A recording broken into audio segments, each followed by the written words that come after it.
সাবেক যুবদল সভাপতি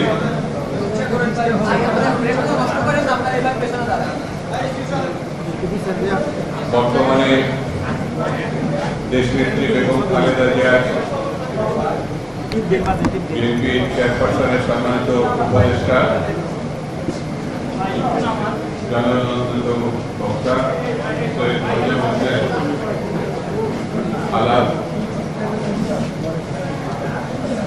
আমাদের দলের অন্যতম নেতা যারা হারিস সাহেব, ইশাক সাহেব,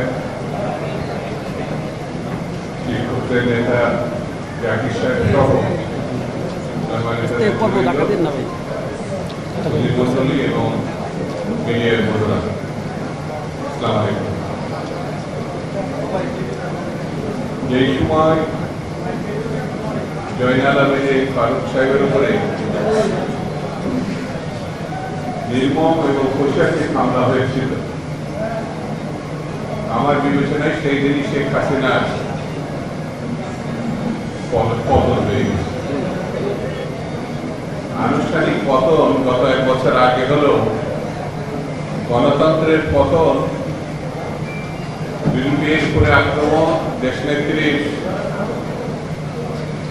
মামলা এবং তথাকথিত সাজা, বিএনপির অসংখ্য নেতাকর্মীকে মামলায় জড়িয়ে সাজা অথবা জেলখানায় আবদ্ধ করা, এইসব ঘটনার মধ্য দিয়ে আওয়ামী লীগের রাজনীতির জন্যতা প্রকাশিত হয়েছে। ডিজাইন, এলিগেন্স, বিউটি, সেরা পণ্য সবার জন্য জেভিকো। শেখ হাসিনা বিরোধী দলের উপরে আক্রমণ করে নৃশংসতা করে তিনি মনে করেছিলেন বিএনপি বোধহয় আর কখনো, তিনি বলেছেন বিএনপি আর কখনো উঠে দাঁড়াতে পারবে না, নিঃশেষ হয়ে গেছে। কিন্তু জনগণের মায়ার দুনিয়ার বাস, ঠিক এটা প্রমাণ হয়েছে শেখ হাসিনা জীবন বাঁচানোর জন্য কিভাবে তড়িঘড়ি করে তার সহায় সম্পদ, আবাসস্থল, দেশ ছেড়ে ভারতীয় বিমানে করে তিনি এই দেশ ত্যাগ করেছেন। এখনো দেশের বাইরে জনগণের মায়ের কেমন এই পরিবারটা, শেখ হাসিনা এবং শেখ পরিবারটা এখন 100 ভাগ জানি। সেই জন্য আমি ছাত্র জনতা যারা বুকের রক্ত দিয়ে স্বৈরতন্ত্রের পতন ঘটিয়েছে, কিশোর তরুণ সহ অন্যান্য রাজনৈতিক দল, বিএনপি, ছাত্র দল সহ যারা বুকের রক্ত দিয়েছে, আমি তাদের স্মৃতির প্রতি শ্রদ্ধা জানাই। আল্লাহর দরবারে প্রার্থনা, আল্লাহ যেন তাদের বেঁচে আছে। যারা এখন আহত তাদের সুচিকিৎসার বিএনপি যেমন দায়িত্ব নিয়েছে, সরকার দায়িত্ব নিয়েছে, সকলকে আমাদের দায়িত্ব নিয়েছে। স্বৈরতন্ত্র যেন বাংলাদেশে ফিরে আসতে না পারে, তার একমাত্র পথ গণতন্ত্র প্রতিষ্ঠা করা। গণতন্ত্র ছাড়া বাংলাদেশকে রক্ষা করা যাবে না। গণতন্ত্র ছাড়া মানুষের অধিকার ফিরিয়ে দেওয়া যাবে না। এই জিনিসটি বর্তমান সরকারকে মাথায় নিতে হবে।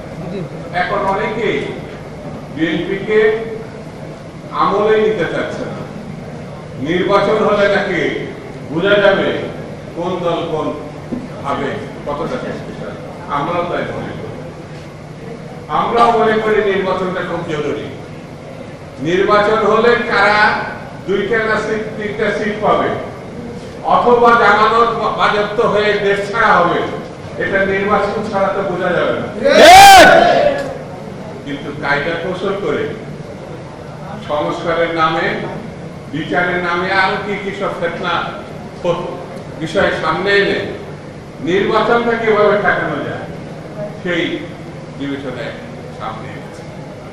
আমরা মনে করি আগামী দিনে জয়নাল ফারুক সহ বিএনপির উপরে যে অত্যাচার হয়েছে তার প্রতিশোধ নেব নির্বাচনের মধ্য দিয়ে। বিএনপির বিজয়ের মধ্য দিয়ে বিএনপি সরকার গঠনের মধ্য দিয়ে পাগলও বোঝে কারা আগামী দিন ক্ষমতায় আসে। কিন্তু কিছু কিছু তথাকথিত বুদ্ধিজীবী, তথাকথিত রাজনীতিবিদ, তথাকথিত বিশেষ মহল মনে করে তারাই ক্ষমতায় আছে। বিএনপি এই প্রথম ক্ষমতায় যাবে এটা কথা। এর আগেও একাধিকবার বিএনপি জনগণের সমর্থন দিয়ে ভোটে জিতে ক্ষমতায় গিয়েছে। বাংলাদেশের সব থেকে জনপ্রিয় রাষ্ট্রনায়কের নাম হচ্ছে শহীদ জিয়া রহমান, যার বিরুদ্ধে একটি কথা কোনোভাবে উত্থাপন করা যাবে। তারপরে দেশনেত্রী বেগম খালেদা জিয়া, আপসের নেত্রী বেগম খালেদা জিয়া গণতন্ত্রের মানুষ কন্যা না, এমন একটা উচ্চ মাত্রায় গেছে তিনি শুধু বিএনপি নেত্রী না, সকল মহলের কাছে তিনি আদরণীয়, গ্রহণীয় দেশ নেত্রী। আর আমাদের সর্বশেষ তিনি দায়িত্ব বা অভিভাবকত্ব নিয়েছেন, তিনি হচ্ছে জোরে বলেন একজন তারেক রহমান আছে আমাদের।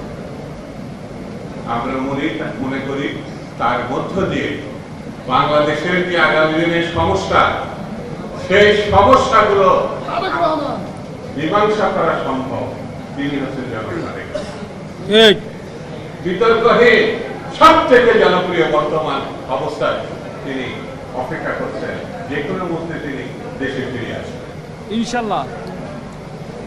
তারেক রহমানের যখন আমাদের ডক্টর ইউনূস সাহেবের সঙ্গে লন্ডনে বৈঠক বসেছিলেন, বাংলাদেশে তার আগে একটা অস্থিরতার মধ্যে চলে গেছিল, অবিশ্বাসের মধ্যে চলে গেছিল, পারস্পরিক কেউ কারো বিশ্বাস করতে পারত না।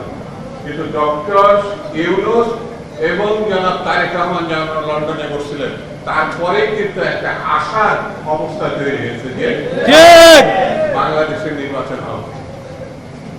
সেই জিনিসটা এখন ধরে রাখতে হবে। আমি সরকারকে অনুরোধ করব যত দ্রুত সম্ভব ফেব্রুয়ারি মাসে প্রথমে হোক মাঝে হোক একটি দিন ঘোষণা করতে হবে, একটি তারিখ ঘোষণা করতে হবে।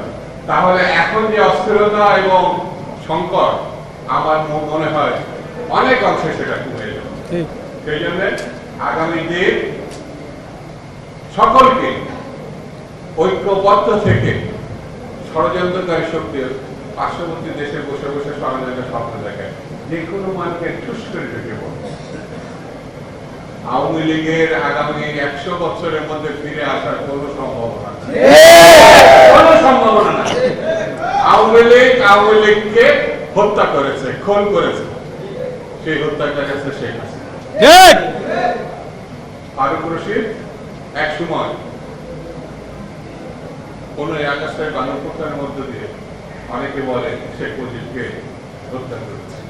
আমরা মনে করি, আমি ব্যক্তিগতভাবে মনে করি 15ই আগস্ট শেখ মুজিব নিজেই তার স্বৈরতান্ত্রিক শাসন ব্যবস্থার মধ্য দিয়ে নিজেই তৈরি করেছে, নিজেই সেই অবস্থা তৈরি করেছে। তার দায় অন্যের খানে চাপানো ঠিক না।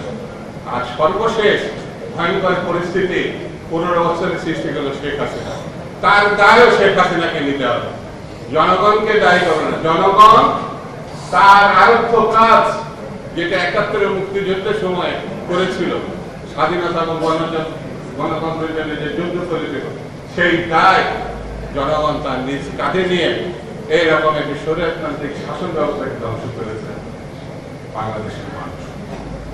সেই জন্য আগামী দিনে আমাদেরকে সকল ষড়যন্ত্রের বিরুদ্ধে ঐক্যবদ্ধ থেকে গণতন্ত্র প্রতিষ্ঠায় সজাগ থাকতে হবে।